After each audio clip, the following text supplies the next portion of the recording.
పశ్చిమ గోదావరిలో చూద్దాం. ముందుగా ఉమ్మడి తూర్పుగోదావరి జిల్లాలో ఉన్న 19 సీట్ల గెలవబోతున్నటువంటి పార్టీలకు సంబంధించిన అప్డేట్ మనం చూస్తున్నాం. ఎగ్జిట్ పోల్ సర్వేలో బీజేపీ, టీడీపీ, జేఎస్పీ కూటమి 14 నుంచి 15 గెలవబోతోంది. వైఎస్ఆర్సీపీ కేవలం 4 నుంచి 5 గెలవబోతున్నటువంటి పరిస్థితి. సో ఇక్కడ ఉన్నటువంటి నియోజకవర్గాలను మనం చూడవచ్చు. తుని, పత్తిపాడు, పిఠాపురం, కాకినాడ రూరల్, పెద్దాపురం, అనపర్తి, కాకినాడ అర్బన్, ఈ విధంగా రాజమండ్రి రూరల్, రాజమండ్రి అర్బన్ ఎవరెవరు ఎక్కడెక్కడ గెలవబోతున్నారు కూడా మనం చూద్దాం. కొవ్వూరు ఎస్సీ రిజర్వ్డ్ కాన్స్టిట్యున్సీ ఇది, తూర్పుగోదావరి తుని మనం చూసినట్లయితే టఫ్ ఫైట్ కనపడుతుంది. తునిలో వైసీపీకి ఎడ్జ్ కనపడుతుంది. ఎక్కడైతే 4-5 గెలవబోతుందో ఆ 4-5 వైసీపీకి ఎడ్జ్ కనపడుతున్నటువంటి తుని ఒకటి ఉంది. పత్తిపాడులో టీడీపీకి గెలిచే అవకాశం కనపడుతుంది. పిఠాపురం జనసేన, ఇది హాట్ సీట్ అని చెప్పుకోవచ్చు. జనసేన గెలవబోతుంది. ఇక్కడ పవన్ కళ్యాణ్ గెలవబోతున్నట్లుగా బిగ్ టీవీ ఎక్స్క్లూజివ్ సర్వేలో మనకి ఎగ్జిట్ పోల్ సర్వేలో తెలుస్తుంది. పిఠాపురం నుంచి జనసేన అధినేత గెలవబోతున్నాడు. కాకినాడ రూరల్ కూడా ఈ వేవ్ అక్కడ కూడా కనపడుతుంది. కాకినాడ రూరల్ కూడా జనసేన గెలవబోతుంది. అయితే ఇక్కడ టఫ్ ఫైట్ ఉంది. జనసేనకి ఎడ్జ్ కనపడుతుంది. పెద్దాపురంలో టీడీపీ గెలవబోతుంది. అనపర్తి కూటమి పార్టీ అయినటువంటి బీజేపీ పోటీ చేసిన దగ్గర బీజేపీ గెలవబోతుంది. Kakinada urban TDP గెలుస్తోంది.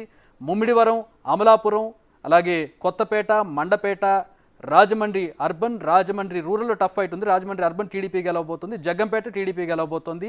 Rampachodavaram YCP గెలవబోతున్నట్టుగా మనకి ఎగ్జిట్ పోల్ సర్వే చెబుతుంది. రాజానగరంలో టఫ్ ఫైట్ ఉంది. వైసీపీకి ఎడ్జ్ కనపడుతుంది. రాజమండ్రి రూరల్లో టఫ్ ఫైట్ ఉంది. టీడీపీకి ఎడ్జ్ కనపడుతుంది. రాజోల్లో టఫ్ ఫైట్ ఉంది. జనసేనకు ఎడ్జ్ కనపడుతుంది. ఇక్కడ జనసేన గెలిచే అవకాశం అయితే కనపడుతుంది. బట్ స్టిల్ టఫ్ ఫైట్ ఉంది వైసీపీకి జనసేనకు మధ్యలో. పి గన్నవరంలో జనసేన టఫ్ ఫైట్ ఉంది. వైసీపీకి ఎడ్జ్ కనపడుతున్నటువంటి పరిస్థితి. రామచంద్రాపురం టఫ్ ఫైట్, వైసీపీకి ఎడ్జ్ కనపడుతుంది. కాకినాడ రూరల్ జనసేన పోటీ చేసింది. ఇక్కడ టఫ్ ఫైట్, జనసేనకి ఎడ్జ్ కనపడుతుంది. సో ఇక్కడ టీడీపీ జనసేన కూటమి మెజారిటీ సీట్లు గెలవబోతోంది. వైసీపీ 4 నుంచి 5 స్థానాలు గెలిచే అవకాశం కనబడుతుంది. అందులో కూడా కొన్ని టఫ్ ఫైట్ ఉన్నటువంటి స్థానాలు కూడా మనకు ఉన్నాయి. సో అశోక్, ఉమ్మడి తూర్పుగోదావరి జిల్లా ఏ 2 జిల్లాల్లో అయితే క్లీన్ స్వీప్ లేదంటే మెజారిటీ స్థానాలు గెలిస్తే అక్కడ ప్రభుత్వం ఏర్పాటు చేస్తుంది. తూర్పు పశ్చిమ గోదావరి, ఉభయ గోదావరి జిల్లాల గురించి చెప్పుకుంటాం. తూర్పుగోదావరిలో ఇక్కడ టీడీపీ లీడ్ చేస్తున్నటువంటి పరిస్థితి కూటమి. ఎస్, బేసిక్గా ఒకటి మీరు అన్నట్టే ఉభయ గోదావరి జిల్లాలో పర్టికులర్గా ఈస్ట్ గోదావరిని సెంటిమెంట్గా చూస్తుంటారు. ఈస్ట్ గోదావరిలో గతంలో ఉమ్మడి రాష్ట్రం ఉన్నప్పుడు కూడా ఈస్ట్ గోదావరిని క్రైటీరియాగా తీసుకుంటారు. ఈస్ట్ గోదావరిలో ఎక్కువ సీట్లు ఏ పార్టీకి వస్తాయి? కాంగ్రెస్ అయితే కాంగ్రెస్, టీడీపీ అయితే టీడీపీ, వైసీపీ అయితే వైసీపీ. ఎక్కువ సీట్లు ఏ పార్టీకి వస్తే ఆ పార్టీ గవర్నమెంట్ ఫామ్ చేస్తుందని ఆ సెంటిమెంట్ పదే పదే రిపీట్ అవుతుంది. 2014లో టీడీపీకి ఎక్కువ వచ్చాయి. అంతకుముందు 2009లో కాంగ్రెస్ పార్టీకి ఎక్కువ వచ్చాయి. అంతకుముందు 2004లో కాంగ్రెస్ పార్టీకి ఎక్కువ వచ్చాయి. అప్పుడు కాంగ్రెస్ పార్టీ గవర్నమెంట్. ఇట్లా చూసుకుంటే 99లో టీడీపీకి ఎక్కువ వచ్చాయి, టీడీపీ గవర్నమెంట్. 94లో టీడీపీకి ఎక్కువ వచ్చాయి, టీడీపీఏ గవర్నమెంట్ ఫామ్ చేసింది. అంటే ఉమ్మడి రాష్ట్రం నుంచి మొదలు పెడితే విడిపోయిన తర్వాత కూడా ఆంధ్రప్రదేశ్ అదొక ఈస్ట్ గోదావరి సెంటిమెంట్గా ఉంది. సో ఇదే క్రమంలో ఈసారి మెజార్టీ సీట్లు కూటమికి అంటే బీజేపీ, టీడీపీ, జనసేనకి రాబోతూ ఉన్నాయి. అది మనం బిగ్ టీవీ చేసిన ఈ ఎగ్జిట్ పోల్స్లో రావటం అనేది. కాకపోతే ఇక్కడ ఒక ఈక్వేషన్ ఏమని ఉందంటే టీడీపీ, జనసేన, బీజేపీలో గోదావరి జిల్లాలు 2 కూడా క్లీన్ స్వీప్ చేస్తాయన్న ఆలోచనలో కూటమి ఉంది. ఎందుకంటే అది పవన్ కళ్యాణ్ ఈక్వేషన్ చాలా ఎక్కువగా ఉంది, కాపుల ఈక్వేషన్ చాలా ఎక్కువగా ఉంది, టీడీపీ, జనసేన మీద విపరీతమైన సింపతి ఉంది.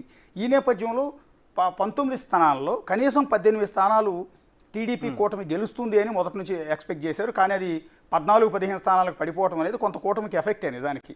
కానీ లాస్ట్ ఎన్నికల్లో మీరు చూడండి, అదే ఈస్ట్ గోదావరిలో, ఉమ్మడి ఈస్ట్ గోదావరి జిల్లాలో ఒకే ఒక మండపేట స్థానం మాత్రమే టీడీపీ గెలవగలిగింది.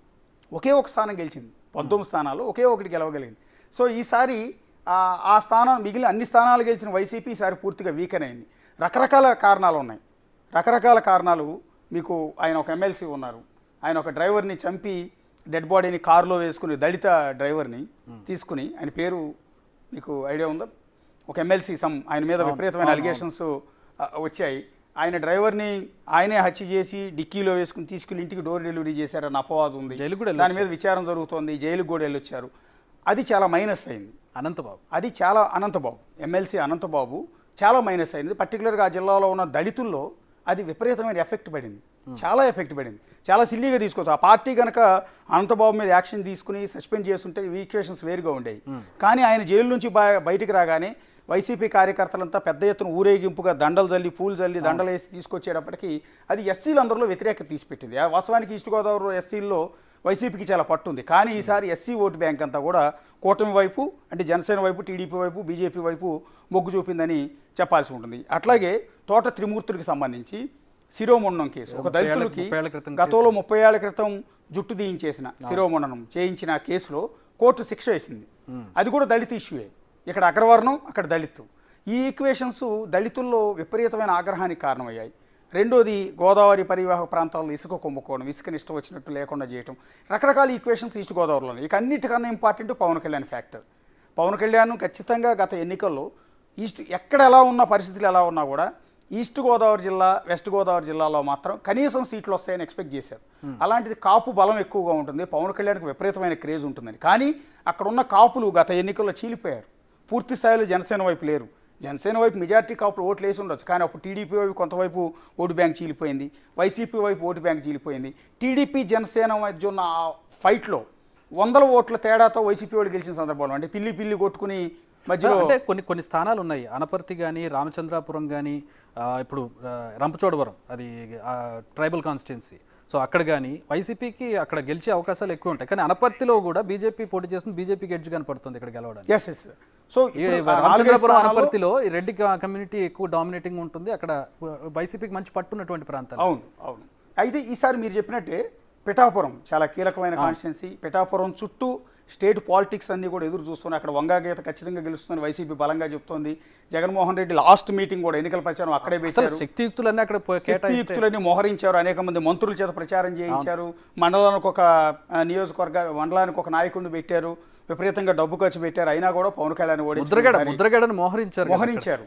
అంత చేసినా పవన్ కళ్యాణ్ భారీ మెజార్టీతో గెలవబోతున్నాడు అనేది ఎగ్జిట్ పోల్లో క్లియర్గా ఉంది. నో డౌట్ ఎడ్జ్ కూడా రెండో పార్టీకి లేదు. పవన్ కళ్యాణ్ పిఠాపురం నుంచి గెలవబోతున్నారు. ఎవరో వేశారు నంబర్ ప్లేట్ మీద, బైక్ నంబర్ ప్లేట్ మీద పిఠాపురం ఎమ్మెల్యే తాలూకా అని ఒక జనసేన కార్యకర్త వేసుకున్నాడు. దాన్ని అట్లాగే ఉంచుకోవచ్చు.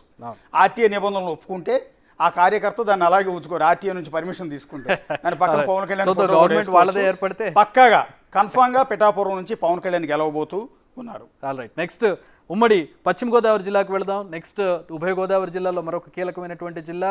ఉమ్మడి పశ్చిమ గోదావరి జిల్లాలో ఎన్ని నియోజకవర్గాలు ఉన్నాయి, ఎన్ని నియోజకవర్గాలు ఎవరు